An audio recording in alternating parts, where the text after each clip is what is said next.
Amanatira Vanachari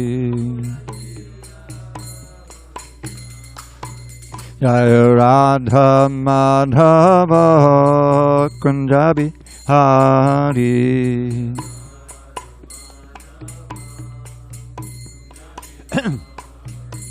Jaya Radha Madhava Kunjabi Hari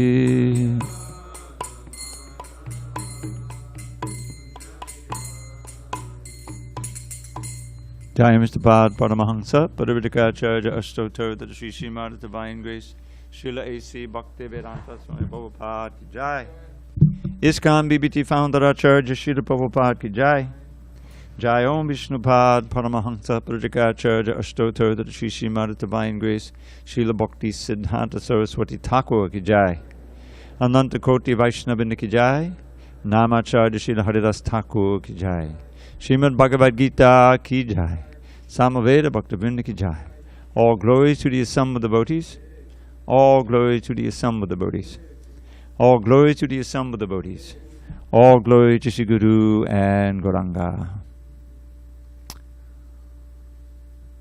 Okay, I have a feeling that there's going to be more noise out there. Maybe if we open this, is this one open? All right, leave that one open and close that one. We got the main fans blowing, so we'll be all right. Om Namo Bhagavate Vasudevaya. Om Namo Bhagavate Vasudevaya. Om Namo Bhagavate Vasudevaya. On this 8th day of September 2021 in San Diego, we're reading from Srimad Bhagavad Gita as it is, translation and commentary by His Divine Grace A.C. Bhaktivedanta Swami Prabhupada. And we're reading chapter 14, the three modes of material nature, text 26 on page 587.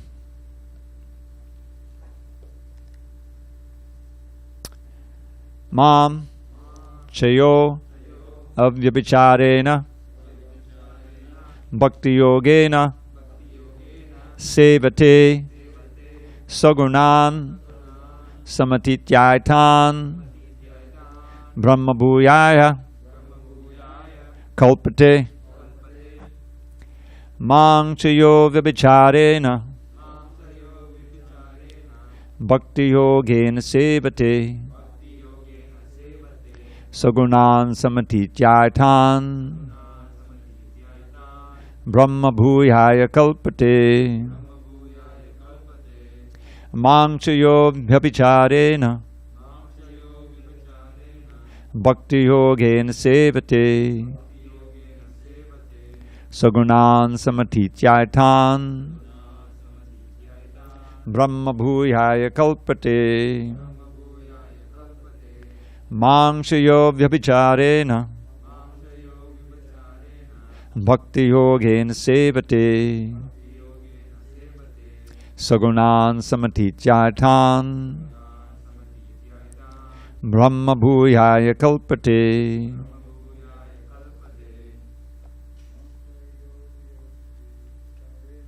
Mang Chayo Vyabhicharena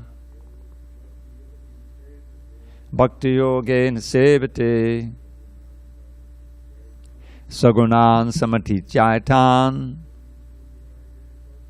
Brahma Bhuyaya Kalpate. Ishtadev. Mang Chayo Vyabhicharena Bhakti Yogena Sevate Sagunan Samatityaitan Brahma Bhuyaya. Ishtadev, Prabhu. Mang Chayo Vyabhicharena Bhakti Yogena Sevate Sagunan Samatityaitan Brahma Bhuyaya Kalpate. Mang Chayo Vyabhicharena Bhakti Yogena Sevate Sagunan Samatityaitan Brahma Bhuyaya Kalpate. Yeah. Get him a seat in a book. Can you get it? He can get it. Okay. I would say ladies, but you don't know exactly where we are yet, do you? All right. Go ahead, Daniel. Uh-oh. Go ahead. Mamchiyo, page 587. Go ahead, Daniel. Keep going. Bhakti yogena sevate sagunan samatityaitan brahma bhuyaya kalpate. Go ahead, Manaji.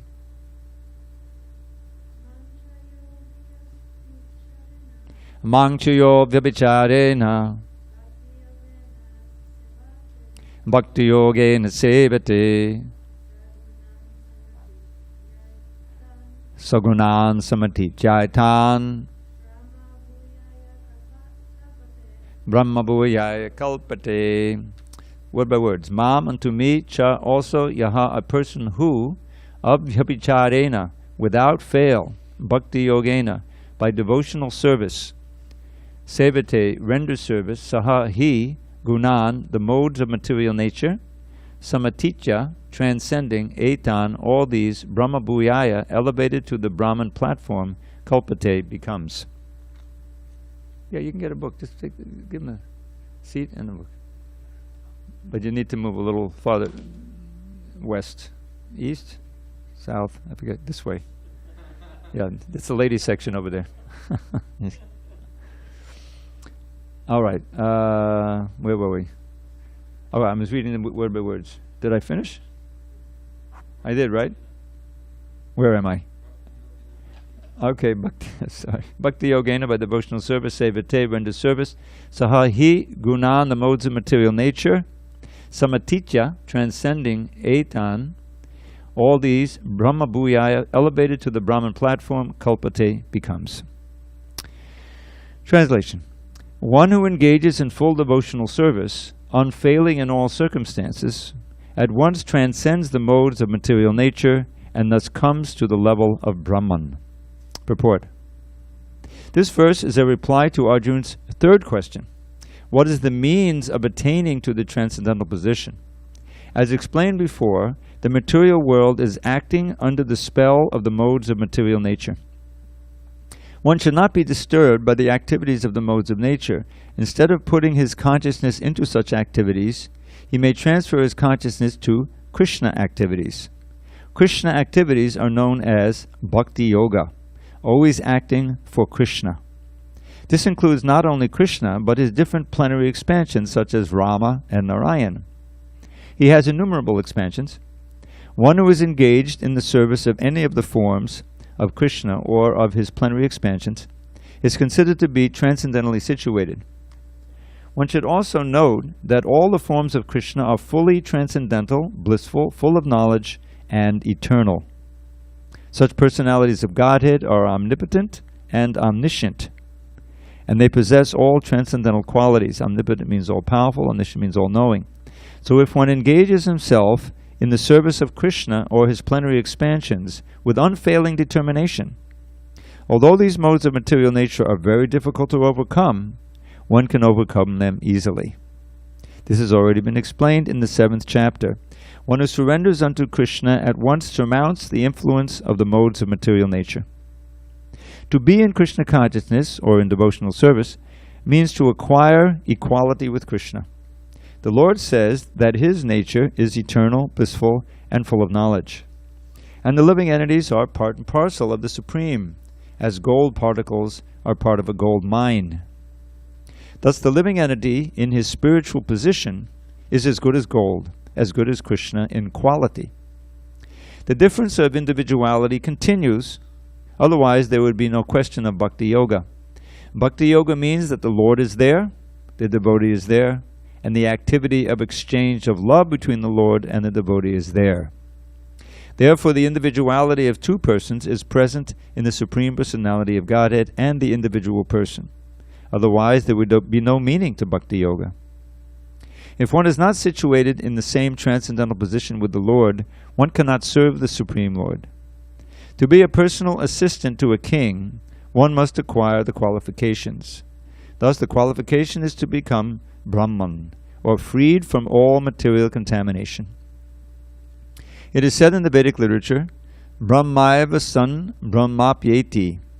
One can attain the supreme Brahman by becoming Brahman.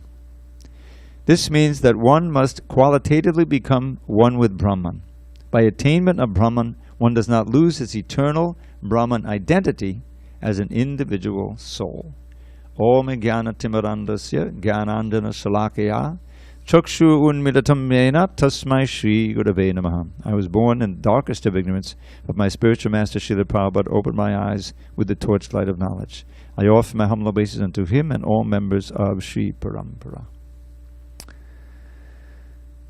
So, this reminds me of Srila Prabhupada's description of what the mind does. Thinking, feeling, and willing. When you think about it, this is going on all the time on the material plane or the spiritual plane.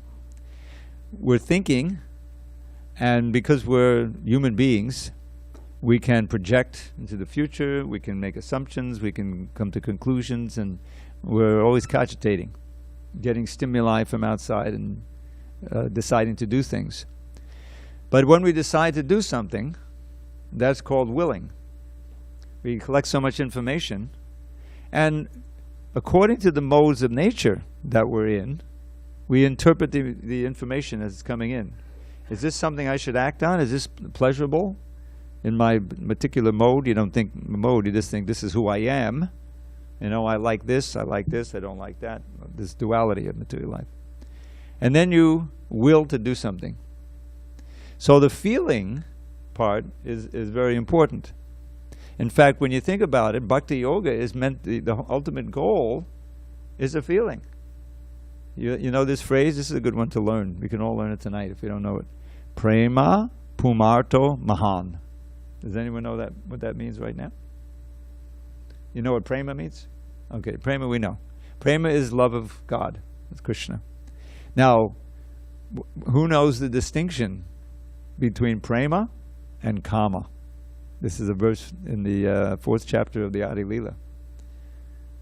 Okay, prema and kama. What's kama mean?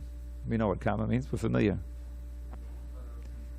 Desire, yeah, pleasing our own senses. Desire to please our own senses, right? And prema is desire to please Krishna's senses. That's the difference. And they're very closely aligned. Prabhupada explains how kama, which is our eternal enemy, which burns like fire, which we learned in the 3rd chapter, right? Is nothing but prema that's been curdled, if you will, by contact with the modes of nature. In other words, that ardent desire that all living beings have, and we have in spades, to enjoy our senses and our mind, which is the 6th sense, is originally prema, ardent desire to serve Krishna, to please Krishna. And that's where our real interest lies. As Prahlad Maharaj famously said, Prabhupada quotes this verse all the time, Nate vidu svartakatim hi Vishnum. That those who are completely enwrapped in material energy, matirna Krishna padato svatova mito bipadjete grihavathanam adanta gobhi vishatamta misram punok punascharvita charvananam. Does that last line ring a bell with anyone? What does it mean? Yes, again and again, chewing the chewed. This is material life. So here, Prahlad is describing, it's so wonderful about these verses, they're very concise, but packed with knowledge, you know, instruction. So he's fearlessly preaching to his father. His father is this hugely powerful demon who performed severe austerities for thousands of years, you know, standing on his tiptoes and becoming, you know, so powerful. He was emanating this light out of the anthill that had grown around him. They ate all his flesh, and he's keeping his life alive and by circulating his life air in his bones. I mean, this is severe austerity. This goes to show you how tapasya is a two-edged sword. It can be used for good or evil. You know? So that's why Tapo Divyam, we're going to learn the teachings of Rishabdev soon. We hit the 5th chapter, the 5th canto. And the very first verse is, Prabhupada made it very famous. He gave so many lectures on that one verse. Tapo divyam.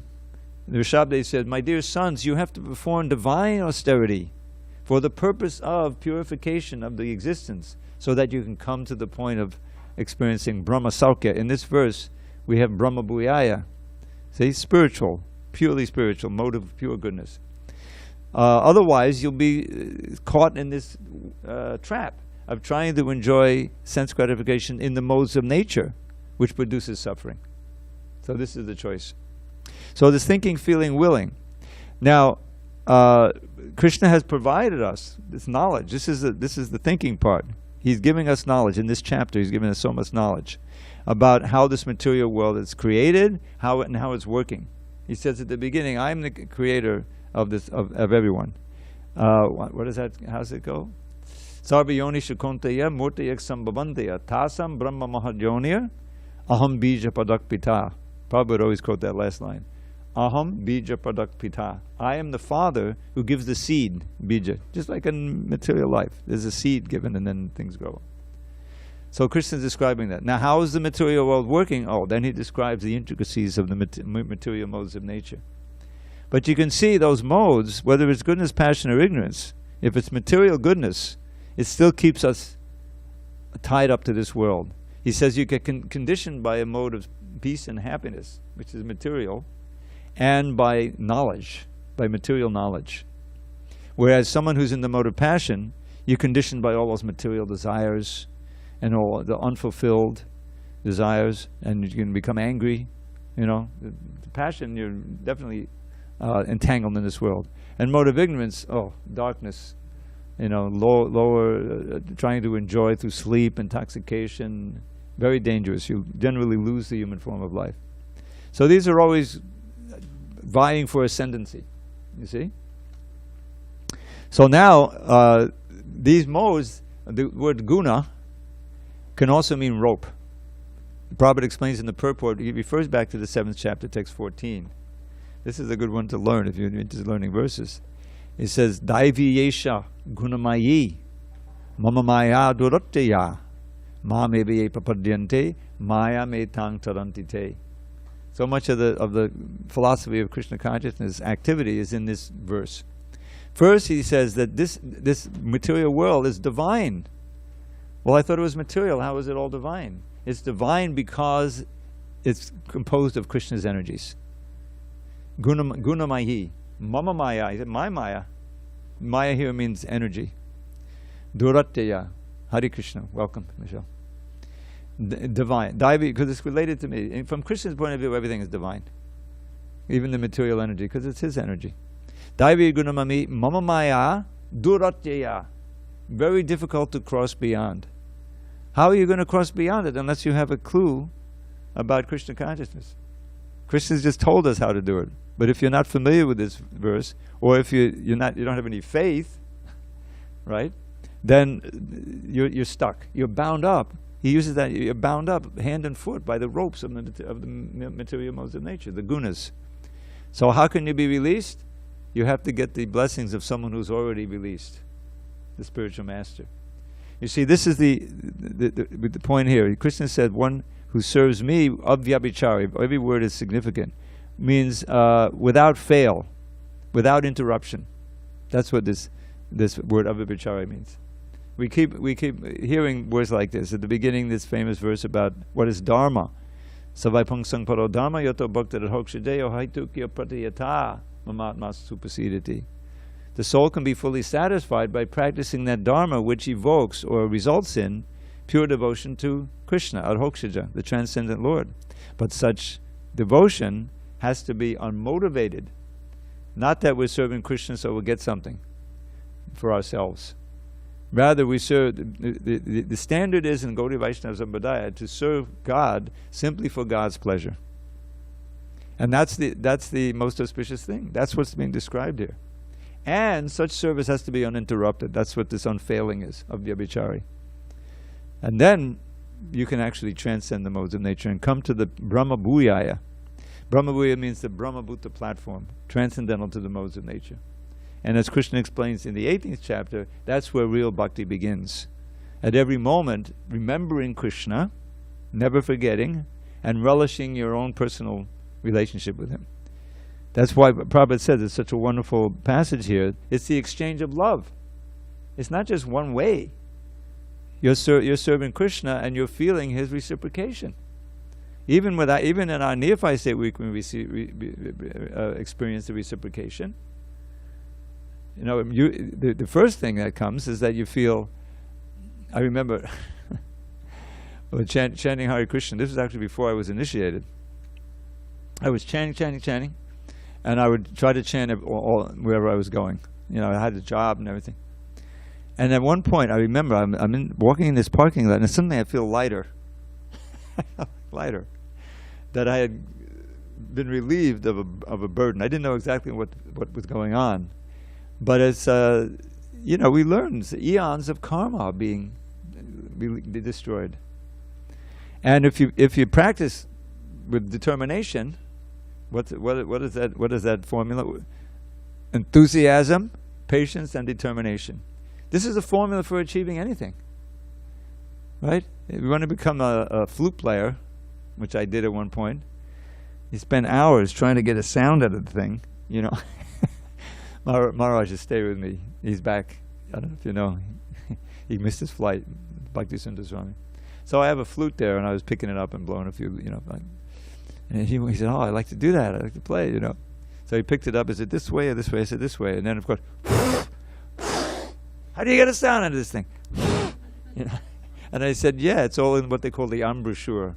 Is getting that, directing the stream of air, and it has to be aimed in a certain way, you know." And everybody who tries to learn the flute goes through that experience. But if you give it up, you know, then you'll never learn to play. So you have to have determination, patience, and enthusiasm. You have to be into it, right? So back to our thinking, feeling, willing. So now we've learned about the modes of nature, and as you read this chapter, it's not like it's off in outer space somewhere. We can recognize it in ourselves. How these modes of it. Yeah, I remember when I was spent a whole period of time in the mode of ignorance. You know, I didn't want to do anything. I was depressed. I didn't want to clean my room. You know, I took self-drug intoxication. Boy, I'm glad that's over. I got out of that. You know, and then I guess I got a job. You know, and you can feel. It's easy to see because it's where we live all the time. But we can also understand that we can't really progress out of that. In other words, all of that involvement in the modes of nature ultimately produces another body. Because it doesn't matter what formula you're in the modes of nature, it's still material. You may be tied up with silken ropes, you may be tied up with chains, but you're still tied up, right? So we have to break those bonds. And the key is, as explained in the 7th chapter, is to surrender unto Krishna. But to do that, we need to get the mercy and the attention of the one who's already free. And that's where the spiritual master comes in. We're not eligible, we're not really, it's not feasible to directly serve Krishna in a contaminated state. But it's definitely possible to serve his representative in the contaminated state. That's the whole idea. The Lord's representatives are so merciful that they're ready to tolerate all of our imperfections and everything if we just begin the process sincerely. Sincerity is everything. And with that sincerity, and it first manifests in the willingness to try the process. Chant Hare Krishna. If we're willing to just chant Hare Krishna, try it. I always go back to those incredible early days in 26 2nd Avenue. I wasn't there personally. I came close. I remember filling my car in the the filling station right next to the storefront. Anyway, I didn't go in at that time. But you know, Prabhupada was dealing with people who didn't know anything, and that was actually a strength. He tried and tried and tried in India, but people say, "Yeah, I know Krishna." You know, my grandma taught me the pastimes of Krishna. No, you have to Bhagavad Gita. You got to be serious. But it was impossible. So he decided, as time began to run out, 69 years old, 68, he actually turned 69 on the boat. He said, well, what was that this morning, right? No risk, no reward. So he really did risk everything. putting his faith, as all the great devotees do, completely in Krishna's hands. And we know that incredible scene on the boat. It was so, he was elderly, not in the greatest health, and seasickness, and then 2 heart attacks. And he said, I knew that if I had a third, I would expire, So Krishna appears in a dream, taking the boat. You know the story? It's the most amazing thing. Don't worry.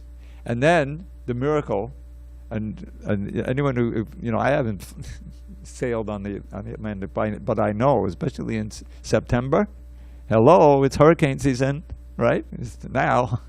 You can imagine how rough that sea is. But that particular September, it was smooth as glass, And the captain's wife said, "Can you please? We've never had a crossing like this. They've been going back and forth. Can you please come back with us so you can, So Prabhupada said, "Oh, Krishna's taking charge of the boat, so that I can survive." And it's totally miraculous. But what's the essence of it is that he gave the most, materially crude people who had one good qualification. They were interested. They had the preliminary faith. That those verses by Rupa Goswami says, "Adav Shraddha Tatak Sang." Beginning, there has to be some faith, enough to bring you in the association of devotees. And in association of devotees, you'll be inspired, hopefully, to practice, at least to chant. And that's the whole thing that Prabhupada did. He, and then the Sunday feast. Oh yes, we'll cook like anything. He was a skilled cook. People kept coming. That's how I came back. I mean, anyone could try anything once, but once you taste the halva, or you taste this, or the pakoras, I'm telling you, in that Brooklyn Temple, you had to come back. I was a raw foodist. I wasn't eating anything cooked. I said, I can't eat that. I can't eat that. I can't eat that. I can't eat anything. It's all. And they said, just try it, So I tried a little bit. Interesting. I became a total halva addict. They would give me, how they have these half-gallon containers for milk. They would fill that up for me. It was supposed to last a week. It lasted about 2 or 3 days, and then I came back and But that was good. That was a genius move by Prabhupada. The Sunday feast. So I kept coming back, hearing more, buying books, and posters. I would chant, like that. So the point is that by becoming attracted, then the feeling starts to change. And you're really acting on the basis of feeling and your ideas. There's so many ideas from the books. The TLC was the book that got me. The Krishna Leela was a bit too... I got the Krishna book. It was too much at first. I was so much exposed to the certain mission Prabhupada talks about. Some of you know what mission that is. And it was, it was a lot of impersonalism. I'll tell you something that I don't think anyone has ever thought of. I've never heard anyone say in this movement. We used to sing a song composed by Shankaracharya. And it was like this: I'm not this, I'm not this, I'm not this, I'm not this, I'm just a pure spirit. I'm just Brahman. Now, is anyone familiar with the verse by Lord Chaitanya? He says the same thing. He says, Naham vipro nachananapatir napi vaisho nashudo naham varninatna grihapatino banasto yatirva. Basically, he goes through all of the 8 of the varnas and ashrams. I'm not a Brahman, I'm not a Vaishya, not a Vanaprastha, I'm not a Sudra, a Grihastha or Sudra. I'm not a Brahmachari. I'm not a Grihastha. I'm not a Vanaprastha. I'm not a sannyasi. This is Lord Chaitanya speaking. What are you? Kintu gopi, kintu projan nakalapadamanan purna mitabda gopi. How does it go? No, something. Anyway, the idea is I'm simply a servant of the servant of the servant. Dasa dasana dasa of the lotus feet of Krishna, who's the master of the gopis. I'm sorry, I forgot the verse. So I think, I'm just totally speculating. Don't quote me on it. And you forget it too out there. And that is that because so much of his preaching was to counter the Shankaracharya. He had 2 main interactions. We converted Prakashananda Saraswati with 1,000 of disciples. He was the leader of all the impersonalists. And then Sarvabhauma Bhattacharya. So these things were current at the time, these songs. Anyway, the same idea is, yes, we're not any of these things. We're not anything pertaining to the body. But we're more than just pure spirit. We are devotees. We have a place in Krishna's Leela as the coward boy, coward girl, something like that. In other words, we have form, we have activities, we have past, and we have senses, all these things. Not that we're just pure spirit merged into Brahman. That's the great fallacy. So here, although it says Brahma Bhuyaya Kalpate, you come to the Brahman platform. On that Brahman platform, you're going to be serving Krishna with activities and forms and sensations and all of these different things, but all completely pure. So this is the means, is avyabhichari bhakti, means pure devotional service. Well, we can't, it's rare, to be able to do that right away because we're so conditioned. Okay, but there's a path to it. There's a process. That's what this is all about. This is the means, to strive for pure devotion. And that's what's given by the acharyas and the great devotees like Srila Prabhupada and his forebears. The method, the Bhakti Rasamrita Sindhu, such a powerful and wonderful book. It gives us the philosophy and the method and the result. Descriptions of all the rasas are there, although he has a special book, part 2, which is Ujjvala Nilamani, all about the conjugal ras. But mostly he deals with great detail and beautiful descriptions of Sakti ras and parental ras, the friendship ras and parental ras, and of course Dasya ras. And he gives you the how-to, what to do and what to avoid. Any process that you want to undergo, there are do's and don'ts. Just like we talked about learning the flute. You need a teacher who will say, no, don't hold it that way, hold it this way, blow this way. Practice these arpeggios, and so forth. And if you want to learn, if you want to progress, then you have to accept the authority. The same thing is true in spades with devotional life, with pure devotion. So we're all very fortunate that we're interested, we're hearing, we have some of the knowledge. Now it's just a question of how sincere we are in putting it to use in our own lives. Yeah, everyone is eligible. Any human being who's not completely mad and who has senses. There's one verse that says, Akrishti Kutachetasam, that the holy name is glorified by all the great devotees, and it completely eradicates all sin-free actions, and it's available to everyone, achandalam, even to the lowest, except it's very difficult for those who are deaf and dumb to take shelter of the holy name. But there's a small number of those. Nobody in this room, right? In other words, basically it's available to everybody.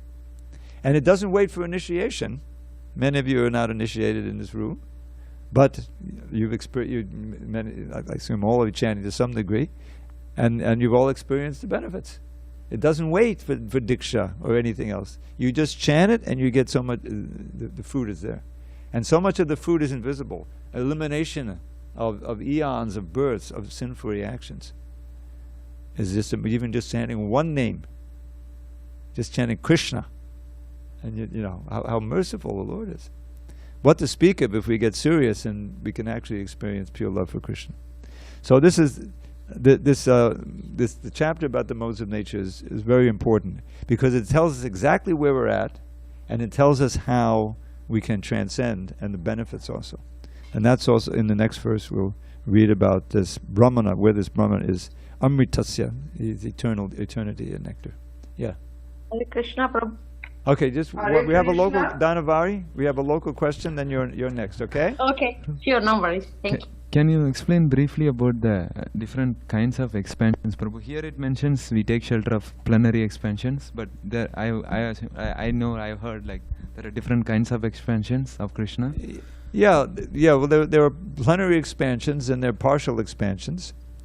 There are many empowered incarnations. Shakti Avesh. Avesh simply means invested, and Shakti means energy. They have different functions sometimes. We read about Prithu earlier in the fourth canto. And he's a Pala Shakti. He was especially empowered to rule the earth, Narada Muni is Bhakti Shakti. Wherever he goes, he knows exactly how to present bhaktis for the particular person.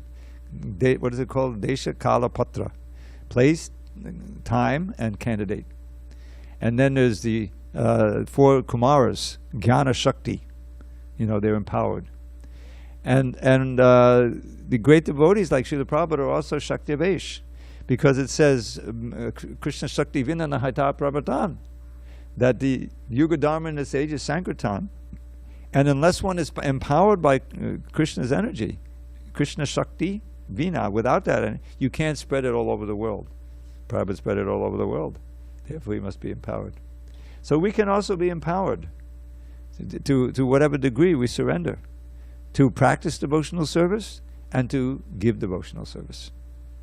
And that's the most pleasing thing to Krishna, to bring others back. We're all children of God, children of Krishna. So imagine how pleasing it is for the Father that one of the children is now enlightened enough to want to come back, and at the same time bring as many of the God brothers and God sisters back. That Krishna says in the Gita, that's the most pleasing activity to me. The reason why I'm giving this class all these years is because it says right at the end, those who explain the secret to the devotees, they're pleasing. I'm just the point is, as soon as I read one purport, I think the class is already perfect. Prabhupada's words have been I can only try to stay out of the way and not confuse people. Anyway, this verse, if you're interested, is one of the most quoted verses Prabhupada. It's such a clear explanation of what the means is for transcending the modes of nature, which we need to do. Okay, Dhanavari, you're on. Hare Krishna. Oh, Vijay. Wait a minute. We had a Mataji before you. Dhanavari. Yes, I can wait. No problem. Dhanavari, you there? Yes, Hare Krishna Prabhu. Yes, thank you. It says one can attain the Supreme Brahman by becoming Brahman. What does that mean by becoming? Yeah, we're already Brahman. We're Aham Brahman? Brahmasmi. Can you stand? Becoming Brahman means by realizing that we're pure spiritual energy and acting on that basis. That's what it means to become Brahman. In other words, we're living in a complete illusion of a material identity, life after life.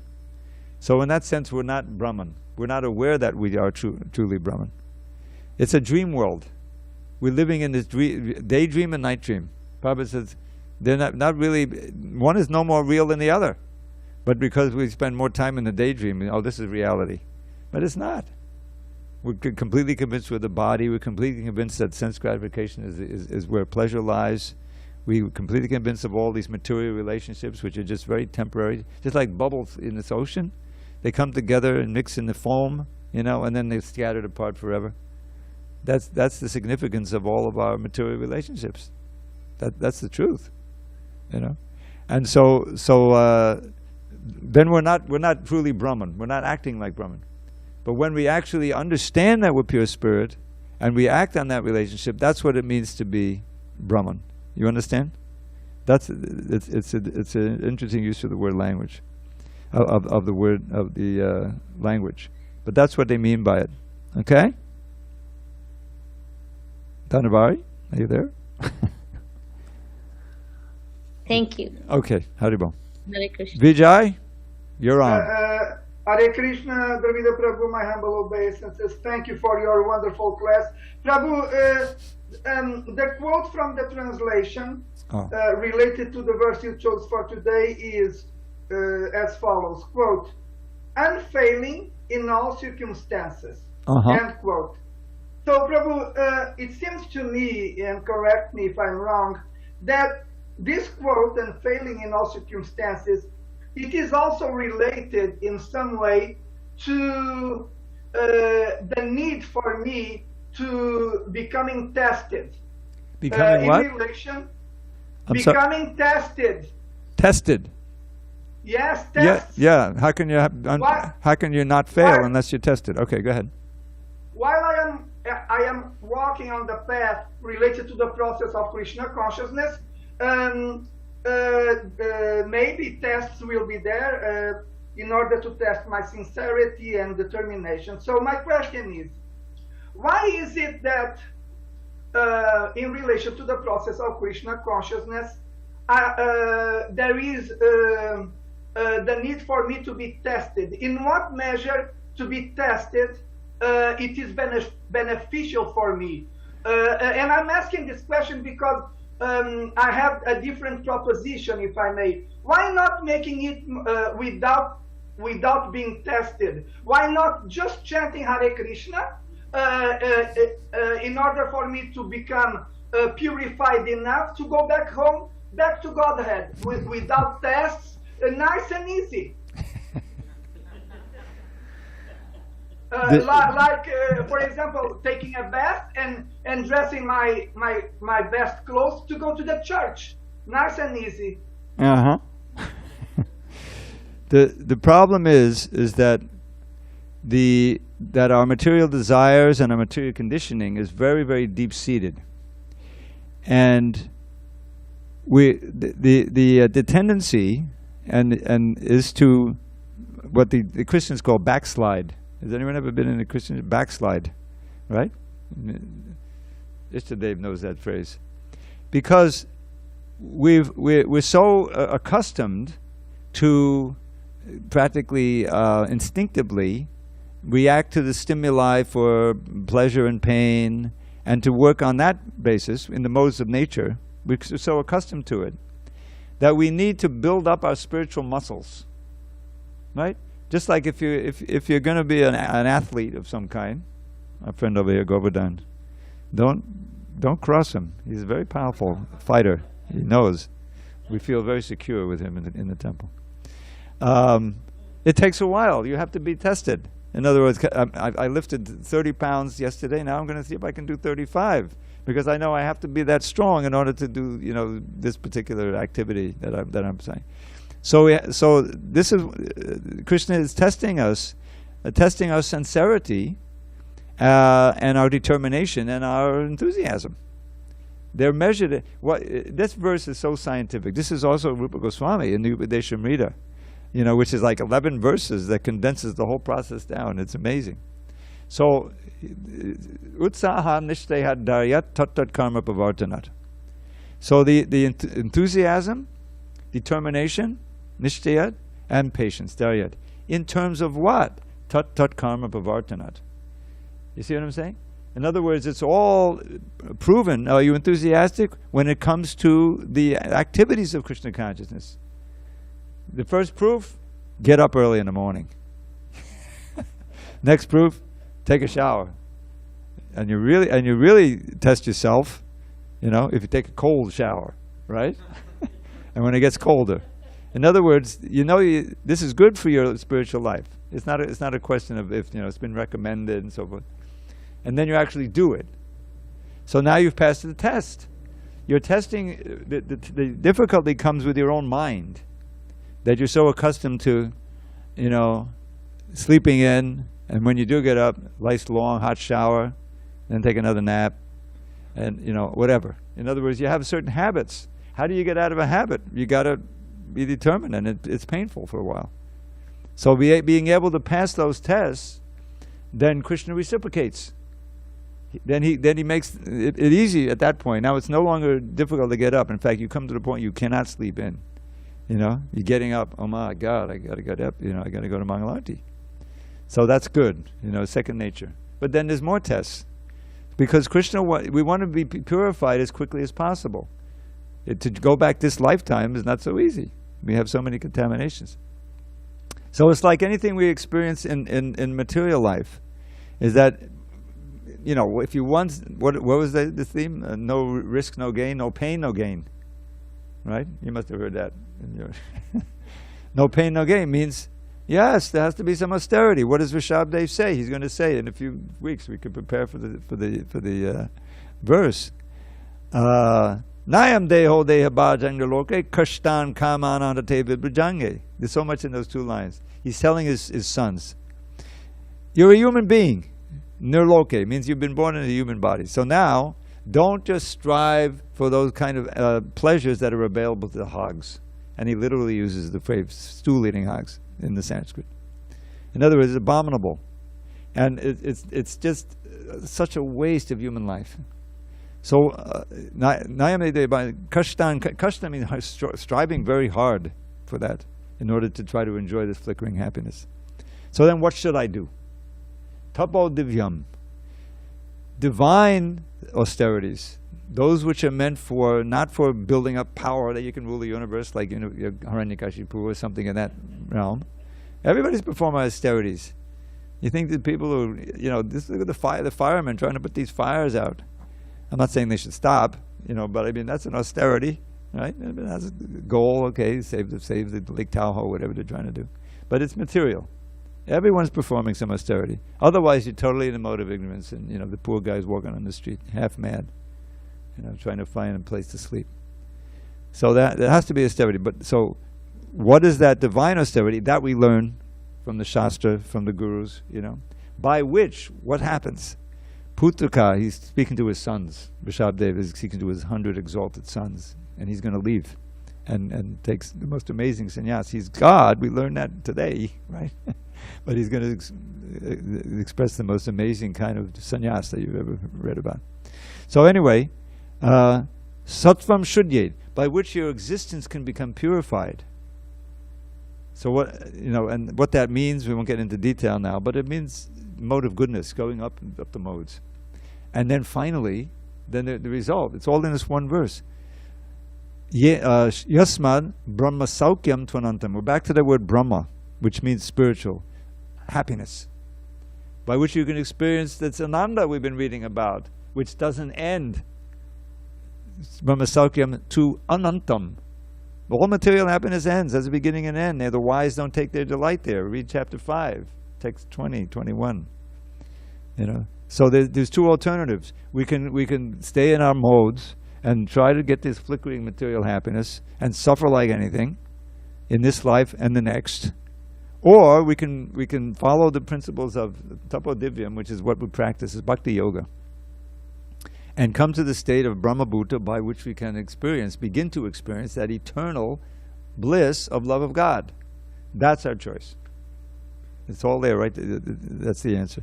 So the tests have to be there. If you're going to perform some austerity, well, that means that there's going to be some suffering involved. At first, anyway. The wonderful thing about Krishna consciousness is that the suffering soon becomes minimized. I mean, how much suffering it really is? They're getting up early. The first week maybe. The cold shower, okay, I'll put a little warm on, I mean, they say it's okay. And then comes, oh my God, a half-day fast? Are you kidding me? I mean, everything seems like man.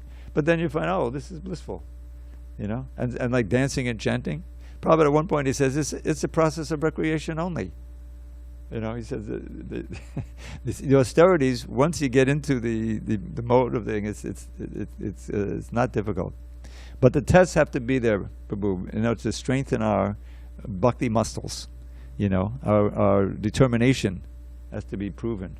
Because we've been so long in this material life, millions of lifetimes, we're so accustomed to doing it the wrong way, that it's going to take effort and some austerity and suffering in order to do it the right way. But Lord Chaitanya has made it so easy. You don't have to go up. It's like we read the Gita, the chapter 6.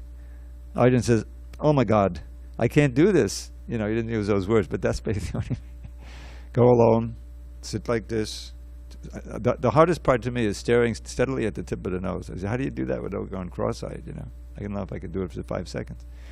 I'm sitting, alone, completely alone, forever. And so Arjuna says, no way, I can't do it. And Krishna finally says, don't worry. The best yogi is one who's thinking of me all the time. And that's what Hare Krishna is. Just chant Hare Krishna, and do everything that's, that's coming from the chanting of the Hare Krishna. But that's the central thing. And you come to the point of Avismriti Krishna Padara Vindyo, never forgetting Krishna's lotus feet. You're in samadhi. But that's the basis of it. Then all the activities that surround bhakti, they're not austerity. You think that in Goloka Vrindavan they're waking up and said, "Oh no, another cold shower.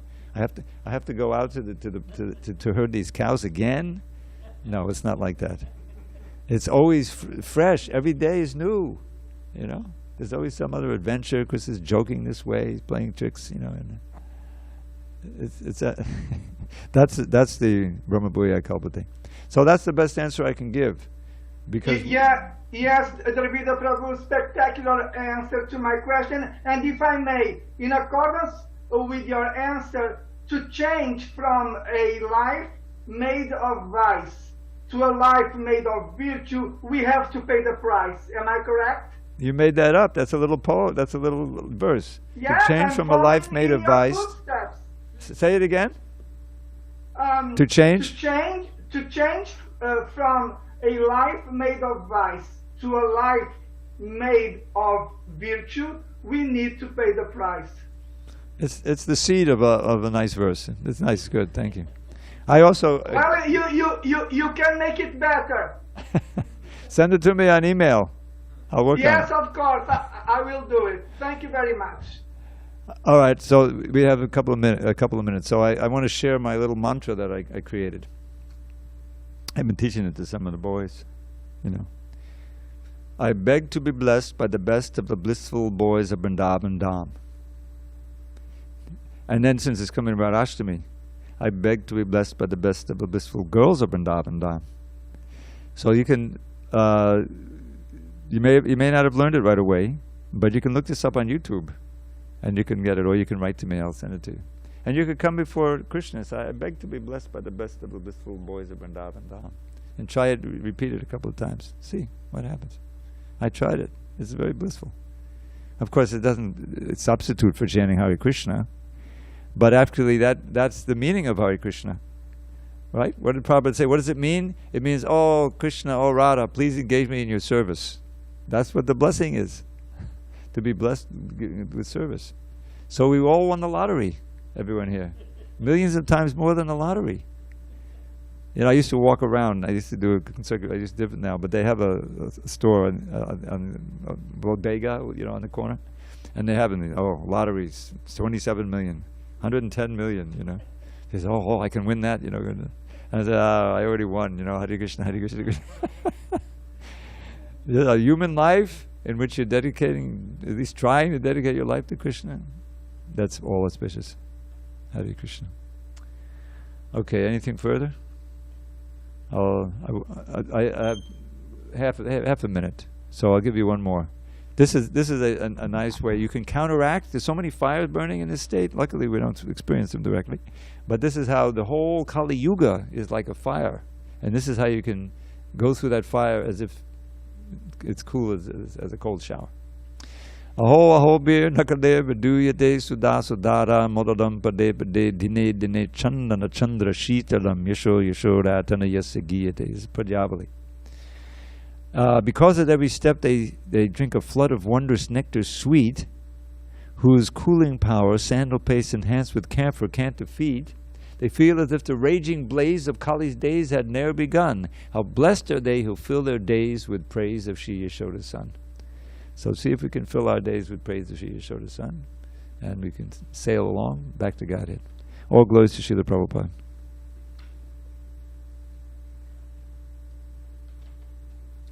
And tomorrow, Monday, we'll complete this chapter, the last verse.